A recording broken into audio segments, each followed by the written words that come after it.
The black Range Rover crawled slowly down a cracked rural road just outside Savannah, its glossy finish reflecting the late afternoon sun. Behind the wheel sat Charles Whitmore, a 74-year-old real estate billionaire known across the Southeast for building luxury towers and commercial empires. His tailored navy suit and silver watch spoke of decades of success. But today, he wasn't visiting a skyscraper. He was returning to a memory. It had been 52 years since he'd left this place. The old farmhouse finally appeared through the tall grass. Paint faded, shutters hanging loose, porch sinking under time's weight. It looked forgotten. But something caught his eye. Flowers. Bright white lilies and red roses blooming defiantly along the cracked foundation. Charles frowned. That wasn't possible. He had signed demolition papers. The bulldozers were scheduled for Monday. The land would be cleared and sold to developers. Clean, profitable, final. He stepped out of the SUV, polished shoes sinking slightly into damp soil. As he walked closer, he heard something unexpected, laughter. Children. He moved around the side of the house and froze. 3 children were carefully tending a garden that had once belonged to his mother. The oldest, maybe 13, tall and protective, hands covered in soil. A younger boy beside him carrying a rusted watering can, and a little girl in a yellow dress gently pressing soil around a rose bush. "You have to water the roots slowly," the oldest boy instructed. "If you rush it, they won't grow strong." Charles cleared his throat. All 3 turned instantly. The older boy stepped forward. "Sir, can we help you?" Charles studied them carefully. "What are you doing on this property?" The boy lifted his chin. "We take care of it." "You live here?" "Not inside. The roof leaks, but the shed is dry. We grow food. We fix what we can." Charles's voice hardened. "Where are your parents?" Silence. The little girl looked down. "It's just us," the boy answered quietly. "I'm Daniel. That's my brother Micah, and my sister Lila. Our mom passed last year. They were going to separate us. So, we left." "You ran away?" Charles asked. Daniel's jaw tightened. "We stayed together." Charles glanced back at the flowers. "Why plant these?" Lila spoke softly. "Because homes should have flowers. Mama said flowers mean somebody still cares." Those words hit him harder than he expected. If you enjoy emotional storytelling, don't forget to like, share, and subscribe to The Storyline for more inspiring true-style stories. Charles's own mother, Eleanor Whitmore, had said something similar to what Lila said. Charles had been 18 when he left this house after a brutal argument with his father. He had earned a scholarship to study finance in New York City.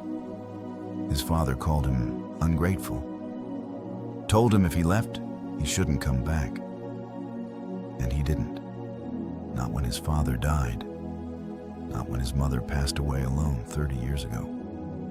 He built Whitmore Developments, became a self-made billionaire entrepreneur, featured in magazines, interviewed on television. But he never came home. "I own this house," Charles finally said. The children's faces fell. "We'll leave," Daniel replied immediately. "Just give us until tomorrow." Charles hesitated. "Why here?" he asked quietly. Daniel looked around. "Because even broken homes can grow again." That sentence broke something inside him. He walked slowly toward the rose bushes, bent down, touched a bloom identical to the ones his mother once planted every spring. "I came to destroy this place," Charles admitted. "The demolition crew is coming." Micah gripped his sister's hand. "But I think I was wrong." The children looked up.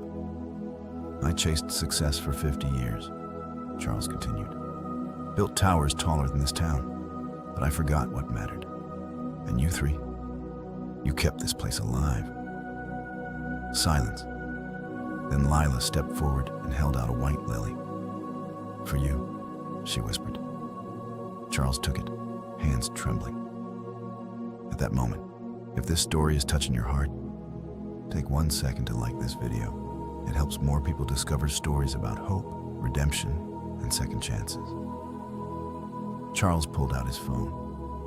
"The demolition is canceled." The children stared in disbelief. "Instead," he continued, "we're restoring it. Properly." Daniel blinked. "Why?" "Because I finally understand something my mother tried to teach me. Wealth without family is empty." Over the next few hours, Charles made calls to contractors, to lawyers, to child services, not to remove the children, but to protect them. Renovation began the following week. The farmhouse kept its wooden beams and stone fireplace, but gained electricity, plumbing, and a strong new roof. 6 months later, inside a courtroom in Savannah, a judge granted Charles legal guardianship.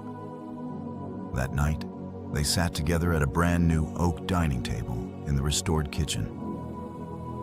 "I have something for you," Charles said, sliding 3 envelopes across the table. Inside each, fully funded college trust accounts. Daniel's hands shook. "This is too much." "No," Charles said gently. "It's not enough." Lila climbed into his lap. "Are you our grandpa now?" Charles smiled through tears.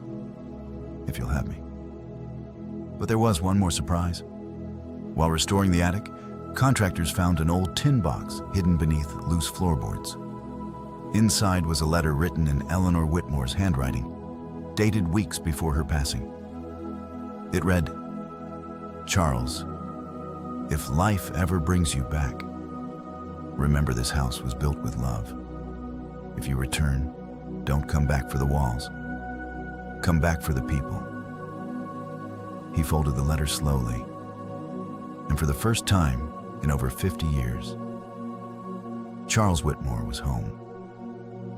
If this emotional millionaire story moved you, please like, share, and subscribe to The Storyline. For more powerful inspirational stories, billionaire comeback tales, and heartwarming life lessons. And tell me in the comments, would you have made the same choice Charles did? See you in the next story.